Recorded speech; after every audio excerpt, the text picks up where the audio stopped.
Hello and welcome back to the Postpartum Coach Podcast. It's Lizzie here in my beautiful home office. This is my dog Otto. If you're on YouTube, you can see.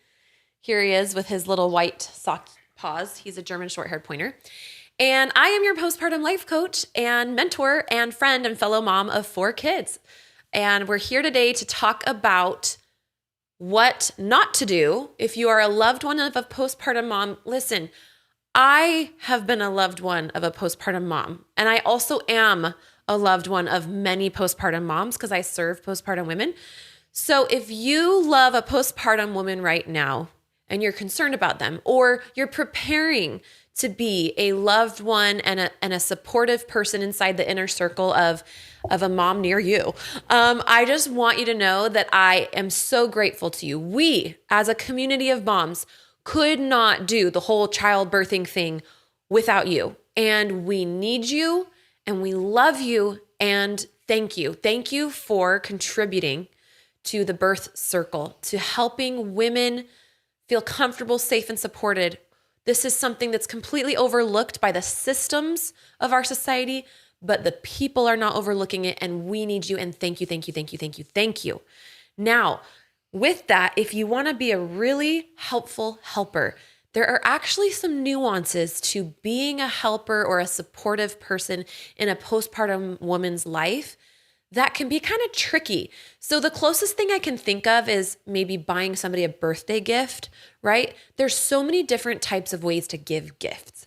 You can, and I have been historically, you can just ask my husband, I buy him gifts that I want to buy him. So the gift giving is actually about me. And it's about how fun it is for me to buy him the thing that I love to buy. And it's not as much about what is it that he would really want that maybe isn't as fun for me to buy, or I don't even agree with him having it, but he would love it, right? It's about him. And so, what kind of a gift giver have you been? And that's a good indicator of how you might approach being a postpartum caregiver. And so this episode is in no way to shame you or to be like, you're not good enough, but rather to show you an inside look at some of the nuance of really being there in a healthy, real, true, supportive way for a postpartum woman. And hold on, my kids are coming in to say hi to me. Hi!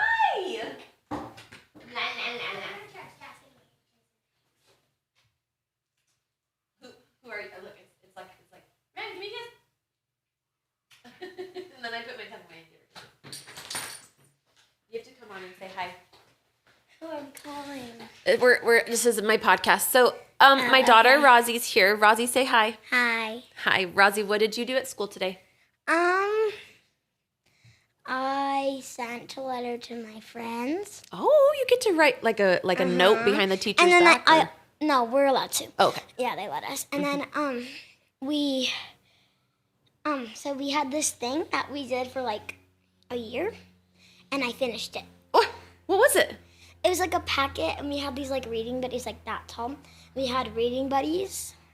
It's a thing like they're from another classroom. They come and help us read, and I finished it. Good job. Reading, answer the questions, and then I have to write it, and then I finished it all. Oh my gosh, how do you feel about it? Good. Yeah? Mm-hmm. Yeah. Feels good to work on things for a long time, huh? Mm-hmm. And then finish them. Mm-hmm. Speaking of, I'm going to do that with the podcast now, so I'll come in and see you in a minute. Can I do your phone? Yeah. It's right there. What are you going to do on it? Games. Okay.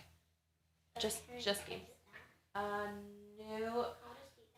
When that goes off, I need my phone. Okay. Because, seriously, bring it to me when that goes off. Okay, love you. Okay, so, yeah. So, like I said, today I'm going to be going over some of the inside nuances. I have had 4 children, so I've been postpartum 4 times. And a lot of those of you who are helpers to postpartum women might even be mothers yourself. And so you know what it's like. And also, each generation is different, and it might have been a while. And so it's just good to brush up. So with so much love and gratitude for you, thank you. Whether you're a partner, grandmother, grandfather, anybody, best friend, thank you in advance. And here are some ways you can help the mama in your life. Woo! Okay, number 1, support how she wants to feed. And if you disagree with how she wants to feed, you can still support how she wants to feed. That means bottle feed, breastfeed. That's what I'm talking about. Support how she wants to do it.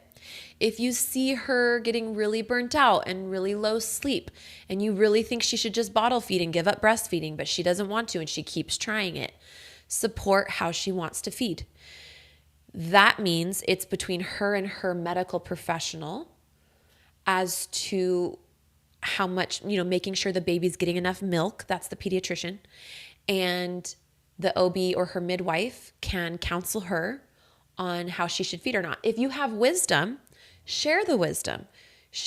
You can share your opinion of what you think might be best for her, but that doesn't also need to be criticizing or, attacking. That's kind of a strong word, but you know what I mean? Like trying to undermine how she's trying to feed. And with this, if you are ever in charge of the baby and the mama gives you special feeding instructions, first of all, ask, hey, are there any special feeding instructions? Is there anything you don't want me to do?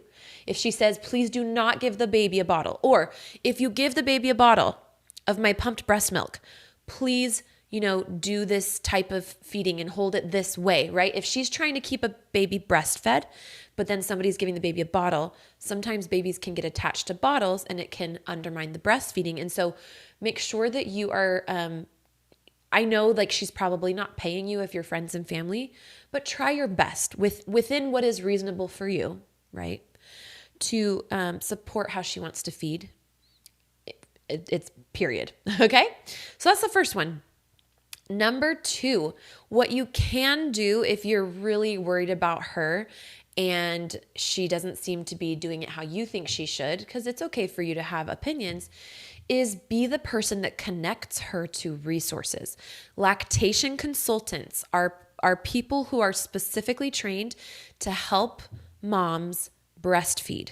And if she's struggling with breastfeeding, that's just one example of something she could be struggling with. But there are other types of professionals out there. So you can be the person to bridge the gap between her and the greater community that's there to help her and all of the resources that are out there by sending things her way. And you can do that without pressure or judgment or urgency, like you should do this. You can just send them to her and just let them be in her realm. And that includes fun little gifts and memes and things to kind of brighten up her day. So texting is a very great medium to support new moms since they need so much alone time or private time, and visitors can be sort of a bombardment if they aren't planned on. So sending her resources without pressure is a great way to connect her with professionals. And on that note, my daughter, my 4th baby I just had not that long ago, she had a lot of tenseness when she was eating. She ended up needing an oral surgery, and we did body work with a pediatric chiropractor as well as a craniosacral therapist. Those helped immensely, and those things are often not covered by insurance. And so if you're in a place to financially help her get some resources that are not covered by insurance, that would be a great way to help her too. To let her know that you're happy to support her in that way. If you are, and if not, that's okay too. Okay, number 3, if you're really close to her and you love her so much and the type of relationship you guys have is one where you tend to just blah, just say things. And normally that's fine. You may find that it's not fine when she's postpartum, that she's a lot more sensitive and fragile emotionally. And I don't mean that as a criticism of her. And so just be a little bit more careful or mindful of the opinions you share. The word should, things where you're trying to influence or change or anything, the way she's doing things, just be more mindful, because especially if it's her first, she might feel really insecure or not confident, and you just want her to know how much you support her. That's what she wants to feel, is support. Okay. And so the number 3 is have someone for you to talk through your emotions about. Maybe it's a girlfriend, maybe you have a life coach or a therapist, so that you're not just dumping emotions on new mom. Not to say that I think you would do that, but sometimes it can be really emotional. You can be very nervous, concerned, worried about her. So have somebody for you to talk to that's supportive for you so that you can just show up as support for mama. Number 4, text before dropping by. Even if you're just going to be knocking on the door and dropping something off, and if you're going to leave it on the front porch, then you don't need to text. That's fine. But if you're going to be knocking on the door at all, and especially if you're going to be entering the home to bring a meal in and put it on the kitchen counter or something, definitely coordinate with the new family. It's ideal if you have her partner's phone number. If she is partnered, it's ideal to then text her partner so that she doesn't need to be coordinating minutia. Like her partner can take the mental load of that because she's got enough on her plate. So if you have her partner's phone number, that would be ideal. But if you don't, even giving her a couple days notice, because sometimes she doesn't look at her phone very much, especially in the first 6 weeks. So be really patient about that and see if you can get a hold of her partner for coordinating meal drop-offs or anything drop-off if you're going to be knocking on the door or going inside. Okay, number 5, meals. If you're going to make a meal, if she's breastfeeding, then definitely ask for meal preferences. If she's bottle feeding, this doesn't become as important, although it still can be if she has some dietary things that are different. But if she is trying to breastfeed, meals postpartum are really actually a factor. And so it's so strange because when we think about somebody bringing food, I'm personally like, oh, I'd be grateful for anything you want to bring. Just bring whatever. I'm up for all of it. But unfortunately, when she's breastfeeding, there could be spicy things you want to try to avoid. Dairy can be a thing you want to maybe try avoid. A lot of raw vegetables can make baby gassy. And so you could do a little bit of research, but more than anything, also just asking the mom if there's anything she knows she's trying to avoid. Okay. If you agree on a time to drop off the meal, try to stick to that time. Don't say 5 o'clock and then show up at 6, because she is probably making an effort to be dressed and presentable when you come to the door, or at least her partner is. And it's just such a time where, if you've never been postpartum before, it basically is like, when you're sick and you just want to be grungy in your sweats and eat in front of the TV and you don't look nice. Some moms don't do it that way, but a lot of moms just want to be in their jammies or a robe, because they're constantly, if they're breastfeeding, they're constantly whipping out their breasts, and so they just don't want tons of clothes on. So just be aware of that and try to stick to the window of time that you have set. Okay, number 6, remember that firsts belong to mama. So you're excited, you want to help, but the baby's first bath or the baby's first haircut, these are things that before you do them, ask the mama if she wants you to do them or if she would like you to reserve that for her. Baby's firsts are very sentimental and special, and she may want to give that special moment to you, and she may love sharing that with you, and she may not. So if you're going to do something for the baby that is a first, ask mom before you do. Number 7, social media, posting on social media, especially if you're a grandparent or a relative of some kind or a bestie and you're excited to share, wait until you're invited to share or ask permission before you share. Nothing is worse than a mom that has worked so hard to grow this baby and birth this baby gets on to share and somebody's already shared about her own baby. It's just not common courtesy for social media. So make sure you get permission, specifically even permission on the photos that you share, especially if they are mom in the hospital and she, any sort of nakedness or any sort of skin or any sort of mom doesn't have makeup on. You ask mom and her partner if these are okay to share. Okay. Number 8, I think you would do this naturally because you're all wonderful people, but remember to be really, really independent if you are a guest in her home. Take care of your own needs. Before you go into the home, if you're going to be staying in the home of the postpartum family, pack your own coffee, pack your own shower stuff. Don't get there and be like, hey, do you have this? Hey, do you have this? Oh, did you have this? Just don't expect anything. If they have it, great. But chances are, and let them know, by the way, let them know that they don't need to go to the store and stock up the guest bedroom. Like that's the last thing they should be thinking about. They need to be focusing on their family, their bodies, this baby, and they're going to have appointments and all the things. So be really independent and bring everything you need so that you can just show up and help. Number 8. Oh, that was number 8. Number 9, just don't assume, like if you want to go on an outing because you have all this energy, remember, and if you never have had a baby, then maybe you can't remember, but it's chances are that mama is pretty low energy.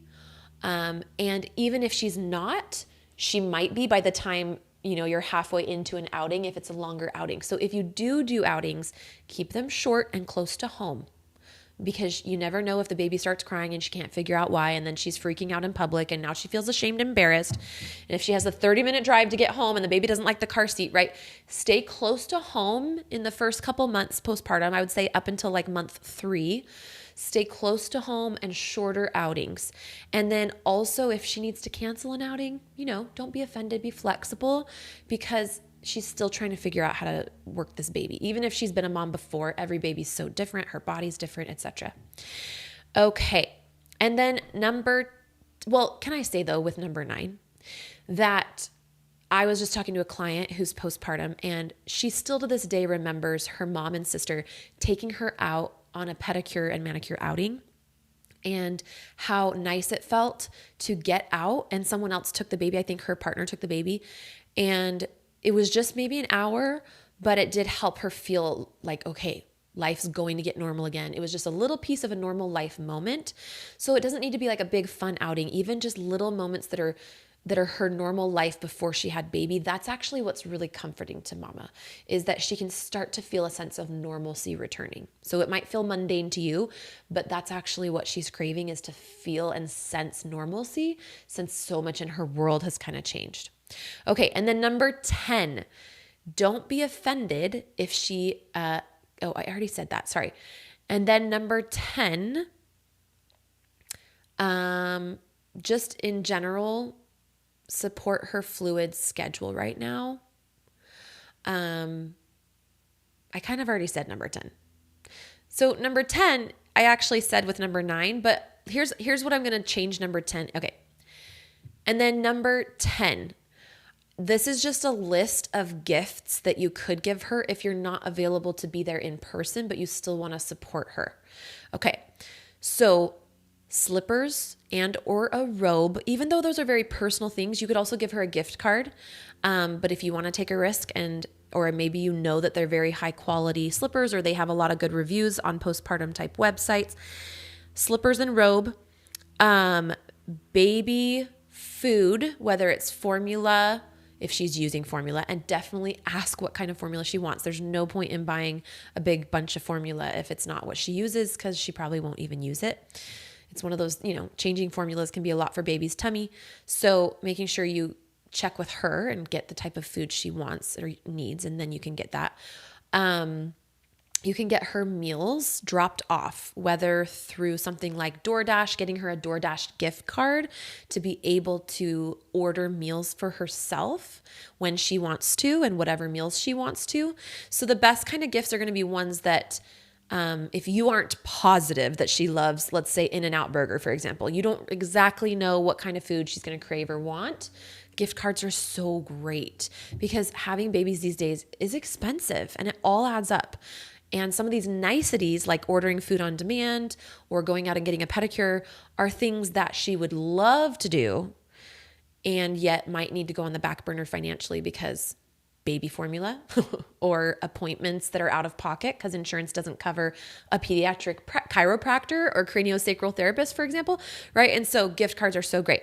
So food plans, HelloFresh, you could give her a HelloFresh gift card. She can pick a few meals to be brought into her home.